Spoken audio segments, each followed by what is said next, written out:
bangkit berdiri untuk memuji Tuhan. Haleluya.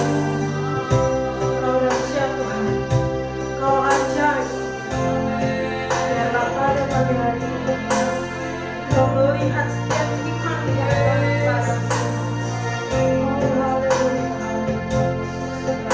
Hanya kepada Tuhan kami berserah. Tuhan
Kami mengucap syukur Tuhan atas berkat kemuliaan-Mu Tuhan.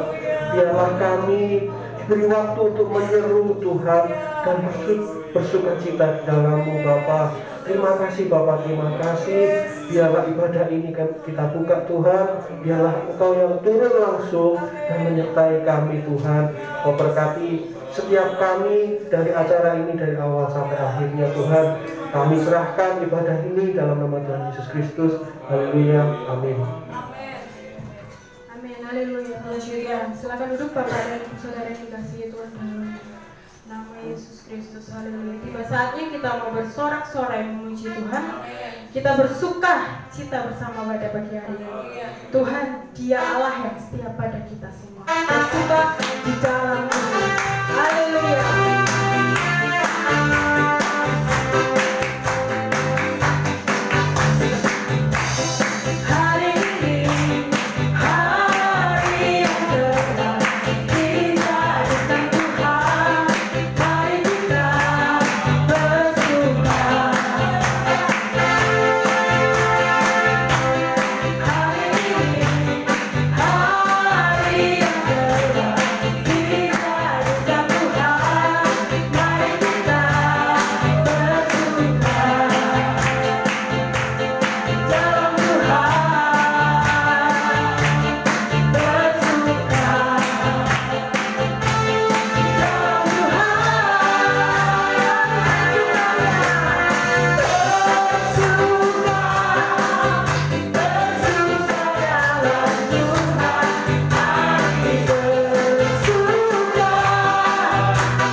Haleluya. Mari kita naikkan pujian sekali lagi untuk bersorak-sorai memuji nama Tuhan. Dia sungguh baik. Haleluya. Terima kasih Tuhan.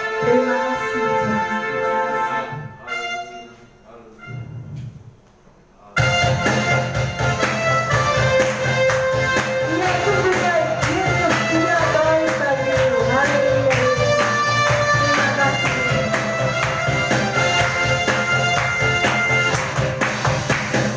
Dia makin bagiku. Dia makin bagiku.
memberikan kesempatan bagi Bapak dan Ibu yang ingin menyatakan cinta kasih Tuhan melalui kesaksian. Oh, puji Tuhan Mbak Eko.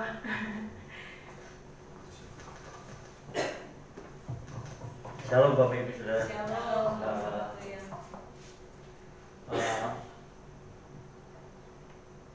Kita percaya bahwa hidup kita ini di dalam jalannya ya sudah diatur itu. Baik buruknya kita harus menerima gitu ya.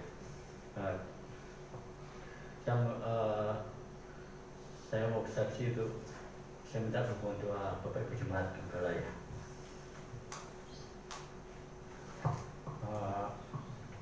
Hari Kamis itu ibu saya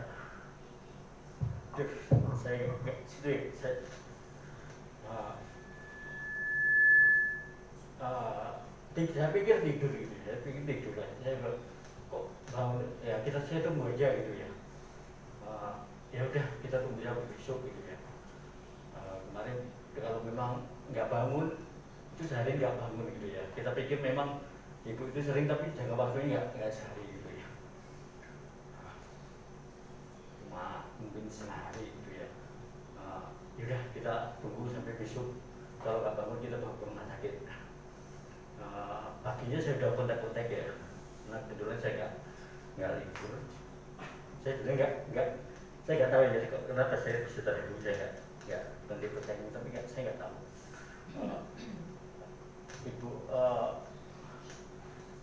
saya bilang aja coba ke puskesmas dulu. Siapa tahu karena nggak ada, karena sehari nggak bangun ya mungkin ya bahasannya pingsan ya. Coba bawa ke puskesmas dulu, cuma saya pun saya karena saya nggak ada hari itu saya harus kerja gitu ya. Adik saya, wah dari jawabannya puskesmas nggak bisa dipanggil ke rumah. Kalau panggil ke rumah itu kalau sudah keadaan meninggal gitu, jadi periksa bahwa ini menyatakan meninggal kan. Terus kalau dokternya harus ya udah, akhirnya saya putuskan saya sebut hari ini saya minta cuti gitu ya.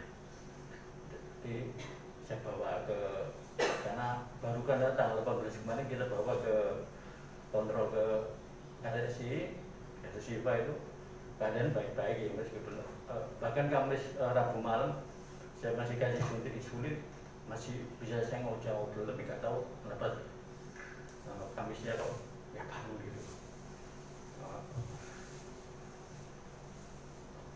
Kemarin saya bawa ke Sipa siangnya sama adik saya, terus diperiksa.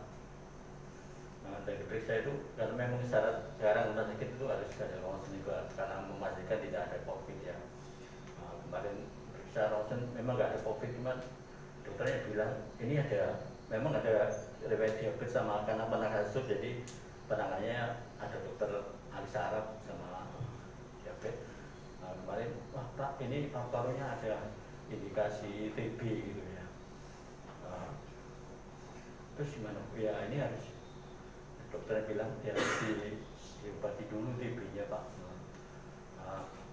Ini kita sarankan nanti di ruang khusus isolasi paru gitu ya.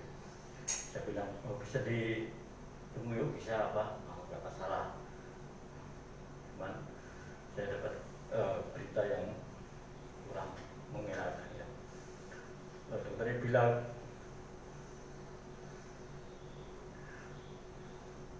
Pak ini kondisi kritis, dari pihak keluarga ya boleh dikatakan ya siap kalau memang sewaktu-waktu tidak tertolong gitu ya.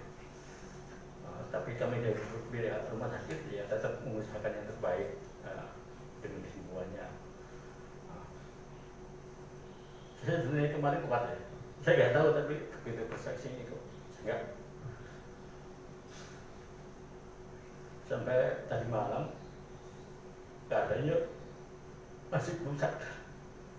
Ya saya minta tolong doa ya yang terbaik kalau memang Tuhan panggil ya kita semua diberi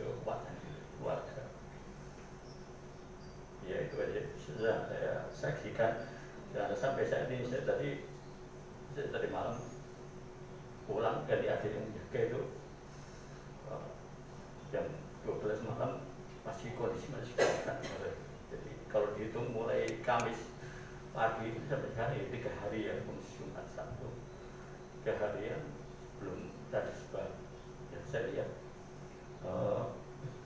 infus itu sampai saya kalau lihatnya nggak tega gitu, dipasang karena masukin makanan ya lewat hidung yang di mulut itu ya cuma gara-gara dikit tapi nggak sadar gitu ya. Sampai juga maaf untuk buang air kecil juga dimasukkan selang itu juga sadar gitu. Jadi selang ya, jadi infusnya kedua di tangan, sama di hidung, sama di untuk komunitas itu dimasukin selang gitu. Itu nggak bangun gitu ya. Memang perawatnya berusaha juga berkomunikasi, bu bangun, tapi memang sampai sekarang belum bangun. Tapi saya percaya Tuhan yang terbaik ya. Apapun saya nggak akan menyalahkan Tuhan. Kalau memang Tuhan panggil, tapi saya dari keluarga saya itu dia minta tolong bantu doa jemaat, tapi kita berikan terbaik. Kalau memang Tuhan sembuhkan ya, itu mujizat luar biasa. Kalau tapi memang Tuhan itu yang terbaik untuk saya. Itu aja Yesus. Terima kasih. Terima kasih untuk Bapak Eko atas kesaksiannya. Kiranya Tuhan memulihkan, memberikan mukjizat yang luar biasa kepada Ibu dari Bapak Eko. Tiba saatnya kita mau mendengarkan kebenaran firman Tuhan. Kita percaya Tuhan adalah sumber kekuatan. Kita percaya Tuhan tidak pernah berubah. Dahulu, sekarang, sampai selama-lamanya. Haleluya. Silakan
Bapa yang kami panggil di dalam nama Tuhan Yesus.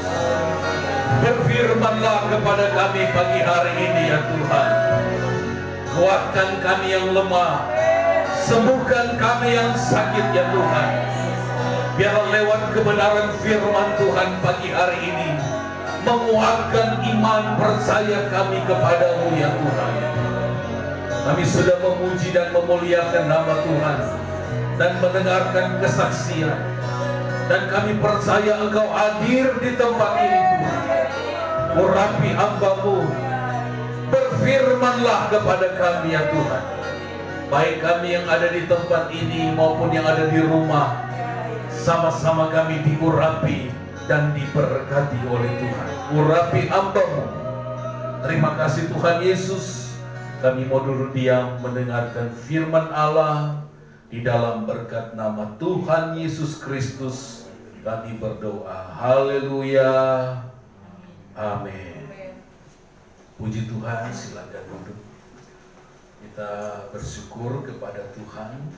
Pagi hari ini kita dalam keadaan sehat dan diberkati Tuhan. Puji Tuhan, kita bersyukur juga Pak Rahmat boleh beribadah. Puji Tuhan, kita terus berdoa buat Pak Rahmat. Kita berdoa juga buat pergumulan Pak Eko ya. Kita percaya kehidupan kita ada di dalam tangan Tuhan. Puji Tuhan, mari kita akan sama-sama untuk kita mendengarkan firman Allah. Firman Allah pagi hari ini akan berbicara tentang kehidupan rohani yang baik. Mari kita perhatikan di dalam Efesus pasal yang ketiga, ayat yang keempat, ayat yang ke-14 sampai ayat yang ke-21. Efesus pasal yang ketiga, ayat yang ke-14 sampai ayat yang ke-21. Firman Allah berkata demikian. Itulah sebabnya aku sujud kepada Bapa, yang daripadanya semua turunan yang di dalam sorga dan di atas bumi menerima namanya. Aku berdoa supaya Ia menurut kekayaan kemuliaannya menguatkan dan meneguhkan kamu oleh rohnya di dalam batinmu, sehingga oleh imanmu Kristus diam di dalam hatimu dan kamu berakar serta berdasar di dalam kasih.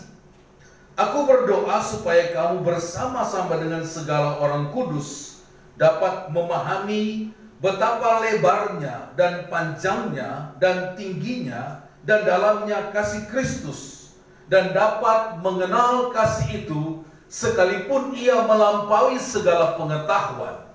Aku berdoa supaya kamu dipenuhi di dalam seluruh kepenuhan Allah.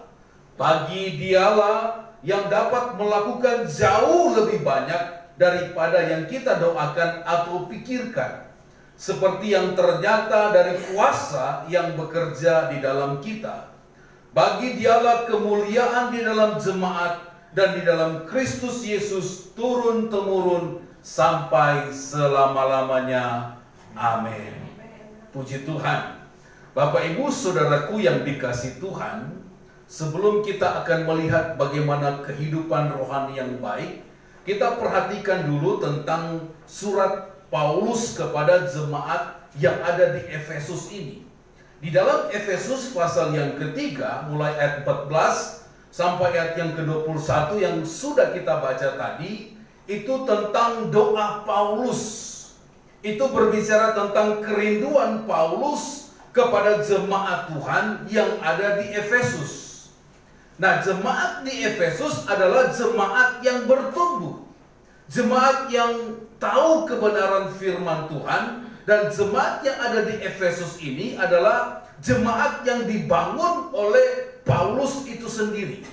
Coba kita perhatikan di dalam Kisah Para Rasul pasal yang ke-19 tentang bagaimana jemaat yang ada di Efesus. Kisah Para Rasul pasal 19 ayat yang pertama sampai ayat yang ke-12 tentang bagaimana Paulus ketika ada di Efesus.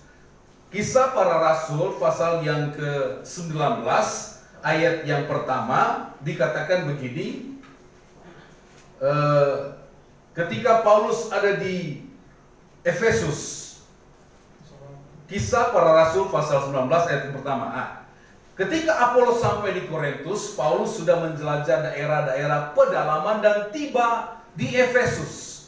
Di situ didapatinya beberapa orang murid.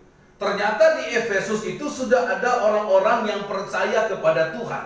Ayat yang kedua, katanya kepada mereka, "Sudahkah kamu menerima Roh Kudus ketika kamu menjadi percaya?" Akan tetapi mereka menjawab dia, "Belum. Bahkan kami belum pernah mendengar bahwa ada Roh Kudus." Ternyata saudara-saudara, ada jemaat yang ada di Efesus, mereka percaya kepada Tuhan, tetapi mereka belum menerima Roh Kudus. Ketika Paulus bertanya kepada jemaat itu, "Apakah kamu sudah penuh dengan Roh Kudus?" Jawab mereka, "Belum. Bahkan kami belum pernah mendengar bahwa ada Roh Kudus." Ayat yang ketiga. Kemudian dikatakan begini, lalu kata Paulus kepada mereka, "Kalau begitu dengan baptisan manakah kamu telah dibaptis?" Jawab mereka, "Dengan baptisan Yohanes." Ayat 4. Kata Paulus, baptisan Yohanes adalah baptisan orang yang telah bertobat. Dan ia berkata kepada orang banyak bahwa mereka harus percaya kepada dia yang datang kemudian daripadanya, yaitu Yesus. Ayat yang kelima. Ketika mereka mendengar hal itu, mereka memberi diri mereka dibaptis dalam nama Tuhan Yesus. Sampai di sini dulu. Ketika Paulus tiba di Efesus, dia bertanya-tanya kepada murid Tuhan yang ada di Efesus, apakah mereka sudah percaya kepada Tuhan? Apakah mereka sudah menerima Roh Kudus? Dan apakah mereka sudah dibaptis? Jawab mereka bahwa baptisan mereka adalah baptisan daripada Yohanes. Dan Paulus menjelaskan bahwa baptisan Yohanes itu adalah baptisan pertobatan. Kemudian mereka harus dibaptis dalam nama Tuhan Yesus Kristus. Makanya di ayat yang kelima dijelaskan bahwa mereka memberi diri, mereka dibaptis dalam nama Tuhan Yesus. Kemudian ayat yang keenam dikatakan, ketika Paulus menumpangkan tangan di atas mereka, turunlah Roh Kudus ke atas mereka, dan mulailah mereka berkata-kata dalam bahasa roh dan bernubuat. Nah, saudara-saudara, Bapak Ibu yang dikasihi Tuhan, kemudian terjadilah perkembangan yang luar biasa. Di Efesus, gereja Tuhan mulai bertumbuh. Dan semakin hari mereka semakin bertumbuh di dalam Tuhan. Nah, saudara-saudara, ini langkah pertobatan. Makanya ketika kita dibaptis, kita harus bertobat dulu, menerima Yesus sebagai Tuhan dan Juru Selamat. Kemudian kita akan menerima Roh Kudus. Nah, saudara-saudara, kemudian Paulus mengirimkan surat kepada jemaat ini bahwa dia berdoa supaya jemaat Efesus ini bertumbuh di dalam Tuhan. Makanya coba lihat kisah Para Rasul 19 ayat yang ke-12. Terjadi kegerakan yang luar biasa di Efesus. Dikatakan bahkan orang membawa sapu tangan atau kain yang pernah dipakai oleh Paulus dan meletakkannya atas orang-orang sakit. Maka lenyaplah penyakit mereka dan keluarlah roh-roh jahat. Nah, saudara-saudara, Paulus dipakai Tuhan dengan luar biasa. Hanya dengan memakai sapu tangan saja yang pernah dipakai oleh Paulus ketika mereka letakkan kepada orang sakit, firman Allah katakan, lenyaplah penyakit dan keluarlah roh-roh jahat. Nah, saudara-saudara, kemudian terjadilah pertumbuhan, perkembangan jemaat yang ada di Efesus. Nah, kita lihat di sini di Efesus pasal yang ketiga, ada doa daripada Paulus kepada jemaat yang ada di Efesus. Makanya dia katakan di ayat 14 Efesus pasal yang ketiga, itulah sebabnya aku sujud kepada Bapa, yang daripadanya semua turunan yang di dalam sorga dan di atas bumi menerima namanya. Yesus itu berkuasa di sorga dan di bumi. Kemudian aku berdoa supaya ia menurut kekayaan, kemuliaannya menguatkan dan meneguhkan kamu oleh rohnya di dalam batinmu. Nah, saudara-saudara, Bapak Ibu yang dikasih Tuhan, Paulus menginginkan jemaat yang ada di Efesus ini, kehidupan rohani mereka itu terus bertumbuh dan menjadi baik. Hal ini juga adalah kerinduan dari Tuhan, supaya jemaat Tuhan di Betania semakin hari semakin bertumbuh, semakin hari semakin baik di hadapan Tuhan. Amin. Saudara-saudara, firman Allah katakan bahwa kita berkenan di hadapan manusia, kita juga berkenan di hadapan Tuhan. Nah, Tuhan menginginkan kita supaya rohani kita ini terus bertumbuh, menjadi gereja yang kuat, kehidupan rohani yang kuat. Ini harapan Paulus kepada jemaat yang ada di Efesus, dan harapan juga Tuhan kepada jemaat yang ada di Betania, semakin hari semakin bertumbuh di dalam Tuhan. Amin. Walau ada badai, ada tantangan, ada persoalan, kita terus kuat di dalam Tuhan. Karena seperti doa daripada Paulus, dia katakan kita harus berakar di dalam Tuhan. Mari kita akan lihat, saudara-saudara, pagi hari ini ada beberapa hal yang penting yang kita akan perhatikan dari pembacaan firman Tuhan, yang harus kita miliki sebagai orang yang percaya, sebagai anak Tuhan yang ingin dan mau bertumbuh di dalam Tuhan. Coba kita lihat ayat yang ke-16 dan ayat yang ke-17. Efesus pasal yang ketiga. Aku berdoa supaya Tuhan Yesus menurut kekayaan kemuliaannya menguatkan dan meneguhkan kamu oleh rohnya di dalam batinmu. Ayat 17. Sehingga oleh imanmu Kristus diam di dalam hatimu, dan kamu berakar serta berdasar di dalam kasih. Untuk kita mau bertumbuh, untuk kita mau kuat, untuk kita menjadi gereja yang kuat, yang pertama kita harus memiliki, dikatakan dikuasai oleh Kristus. Makanya di ayat yang ke-17 dikatakan begini, sehingga oleh imanmu dan Kristus diam di dalam hatimu. Ini yang pertama, saudara-saudara. Memiliki hati yang dikuasai oleh Kristus. Kenapa kita harus dikuasai oleh Kristus?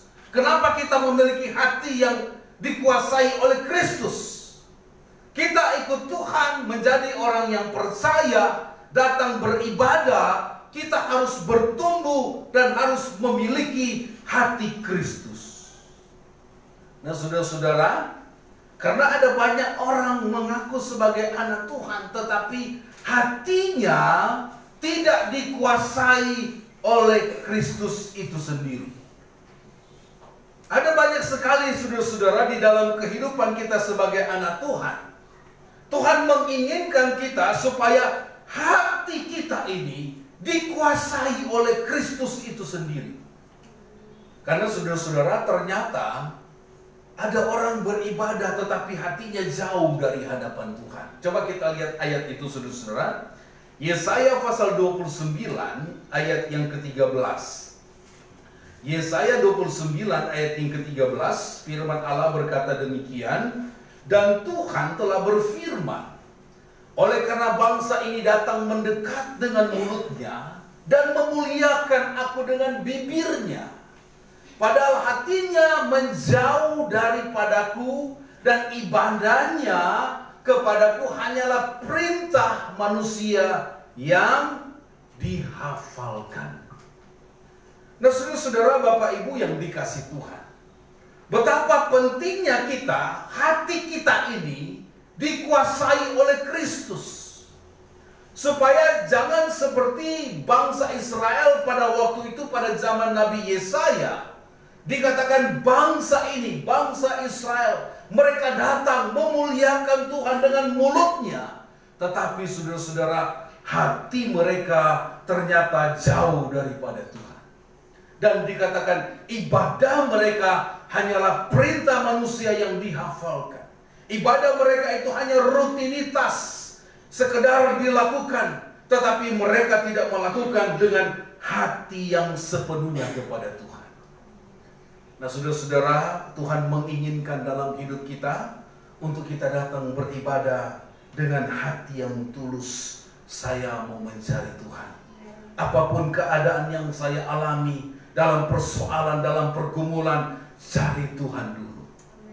Makanya minggu lalu pendeta Happy katakan, carilah dahulu kerajaan Allah, maka segala sesuatu akan ditambahkan kepadamu. Utamakan Tuhan, maka yang ditambahkan itu berkat, kekuatan, kesehatan akan Tuhan berikan kepada kita ketika kita mencari Tuhan. Amin, saudara-saudara. Walaupun hati kita seperti Pak Eko tadi, ada pergumulan yang berat, tetapi dia datang, kita mau datang, cari Tuhan dulu. Haleluya. Ketika kita cari Tuhan, maka Tuhan akan menyatakan kuasa-Nya di dalam hidup kita. Amin, saudara-saudara. Mari saudara-saudara, betapa penting sekali hati kita ini tertuju kepada Tuhan dan dikuasai oleh Tuhan. Nah, hal ini juga dikutip oleh Yesus. Coba kita lihat Matius pasal yang ke-15 ayat yang ke-7 sampai ayat yang ke-9. Ini dikutip juga oleh Yesus ketika dia mengajar kepada murid-muridnya di dalam Matius pasal yang ke-15 ayat yang ke-7 sampai ayat yang ke-9. Dia katakan begitu keras ternyata kepada orang-orang ahli Taurat, orang-orang Farisi. Dia katakan begini, hai orang-orang munafik, benarlah nubuat Yesaya tentang kamu. Bangsa ini memuliakan aku dengan bibirnya, padahal hatinya jauh daripada. Percuma mereka beribadah kepadaku, sedang ajaran yang mereka ajarkan adalah perintah manusia. Nah, saudara-saudara, Bapak Ibu yang dikasihi Tuhan, ini adalah kecaman keras Yesus kepada bangsa Israel, kepada ahli-ahli Taurat. Mereka tahu tentang firman Allah, tetapi hati mereka ternyata jauh dari hadapan Tuhan. Bahkan dikatakan percuma mereka beribadah kepadaku, sedang ajaran yang mereka ajarkan adalah perintah manusia. Nah, saudara-saudara, Bapak Ibu yang dikasihi Tuhan, mari kita mau belajar untuk kita mengikuti ajaran Tuhan. Amin, saudara-saudara. Kemudian kita lihat berikutnya. Terus bagaimana hati yang dikuasai oleh Kristus itu? Ayat yang ke-16, Efesus pasal yang ketiga. Efesus pasal yang ketiga ayat 16 katakan begini.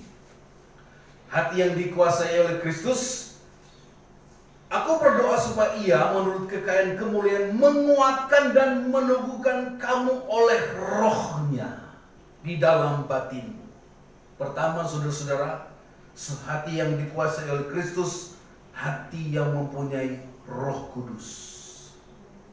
Makanya Paulus katakan, Roh Kudus yang ada di dalam kamu itu akan menguatkan dan akan meneguhkan kamu oleh Roh Kudus. Betapa penting sekali kita memiliki Roh Kudus. Roh Kudus akan menguatkan kita. Roh Kudus akan menolong kita. Makanya di dalam Kisah Para Rasul pasal 1 ayat yang ke-8, kita akan menerima Roh Kudus itu. Roh Kudus itu memakai kata parakletos. Parakletos itu artinya penolong. Penolong yang lain, yang ada di samping kita, yang menguatkan kita, yang memberikan kita kekuatan. Ketika kita lemah, Roh Kuduslah yang memberikan kita kekuatan. Saudara-saudara, betapa kita harus punya Roh Kudus itu. Roh Kudus akan menguatkan gereja Tuhan menghadapi berbagai masalah. Roh Kudus akan menguatkan gereja Tuhan, akan membangkitkan semangat, akan memberikan kekuatan dalam kita mengikut Tuhan. Makanya saudara-saudara, ketika kita datang kepada Tuhan, kita berjumpa dengan Tuhan, minta Roh Kudus memimpin kehidupan kita. Gereja Tuhan tanpa Roh Kudus akan menjadi lemah. Tetapi gereja Tuhan yang penuh dengan Roh Kudus adalah gereja yang kuat menghadapi masalah, tantangan, persoalan. Kita ada hari ini, saudara-saudara, karena ada kekuatan Roh Kudus yang menguatkan kita untuk kita melayani Tuhan, untuk kita ada di dalam Tuhan. Itu karena Roh Kudus yang ada di dalam hidup kita. Nah, saudara-saudara, milikilah Roh Kudus. Minta Roh Kudus memenuhi kehidupan kita supaya kita kuat, supaya kita mampu, supaya kita berakar di dalam Tuhan. Yang kedua, saudara-saudara, kita lihat ayat yang ke-17. Ini bukan poin yang kedua, tetapi mengapa kita harus ada memiliki hati yang kuat, hati yang penuh dengan Kristus. Pertama, ada Roh Kudus, dan yang kedua ayat yang ke-17, Efesus pasal 3. Sehingga oleh imanmu Kristus diam di dalam hatimu dan kamu berakar serta berdasar dalam kasih. Yang kedua adalah berakar dalam kasih. Orang Kristen hidup dalam kasih. Hidup dalam kasih tidak mudah lemah, tidak mudah tersinggung, tidak mudah menggerutu, tidak mudah mengomel. Orang yang hidup dalam kasih, kasih itu firman Allah katakan menutupi segala dosa. Kasih memampukan kita untuk melayani Tuhan. Makanya saudara-saudara, kita harus berakar di dalam kasih. Berdasarkan di dalam kasih, itu firman Tuhan. Memiliki hati Kristus adalah memiliki Roh Kudus di dalam hidup kita dan memiliki kasih Kristus yang berakar di dalam hidup kita. Makanya saudara-saudara, orang yang berakar di dalam Tuhan, dia terus memandang kepada Tuhan. Orang yang berakar di dalam Tuhan, apapun yang dia alami, tantangan, persoalan, dia akan terus memandang kepada Tuhan. Dia tidak akan mudah tersinggung, dia tidak mudah menggerutu, dia tidak mudah lemah, karena dia tahu kasih Kristus ada di dalam hidupnya. Amin, saudara-saudara. Haleluya. Saya percaya jemaat Tuhan di tempat ini, kalau kita berakar, apapun tantangan yang terjadi. Makanya saudara-saudara perhatikan, kalau pohon itu berakar dengan kuat, angin sebesar apapun akan datang, dia akan tetap kuat. Sekalipun dia seakan-akan mau patah, tetapi kalau akarnya begitu kuat, dia akan naik lagi.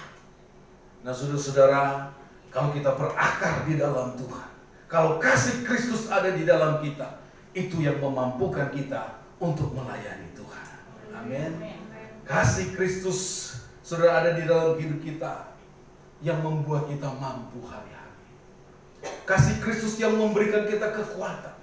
Makanya ketika kita lemah, ketika kita putus asa, pandang kepada kasih Tuhan. Haleluya. Puji Tuhan. Kemudian kita lihat lanjut, saudara-saudara. Ini poin yang kedua tentang bagaimana kita kuat dan bertumbuh di dalam Tuhan. Kita lihat ayat yang ke-18. Efesus pasal yang ketiga ayat yang ke-18. Dikatakan begini, aku berdoa. Rasul Paulus berdoa supaya kamu bersama-sama dengan segala orang kudus.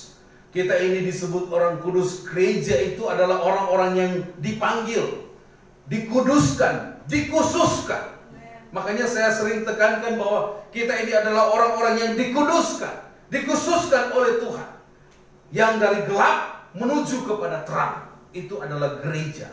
Dan dikatakan dengan segala orang kudus dapat memahami betapa lebarnya dan panjangnya dan tingginya dan dalamnya kasih Kristus. Saudara-saudara, untuk kita mau bertumbuh, kehidupan rohani kita mau kuat dan bertumbuh, kita harus memiliki dan mempunyai pandangan yang luas. Makanya ini doa daripada Paulus, supaya jemaat Tuhan dapat mengerti, memahami betapa lebarnya, panjangnya dan tingginya dan dalamnya kasih Kristus. Tidak ada yang dapat mengukur kasih Kristus di dalam kehidupan kita. Kalau kita mau mengukur, tidak ada meteran yang bisa mengukur sampai di mana kasih Kristus itu. Karena betapa dalam, dikatakan betapa lebar panjang, betapa luasnya kasih Kristus itu. Makanya kita mau bertumbuh di dalam Tuhan, kita harus mempunyai pandangan yang luas. Jangan memiliki pandangan yang sempit, saudara-saudara. Gereja Tuhan, orang yang percaya yang maju adalah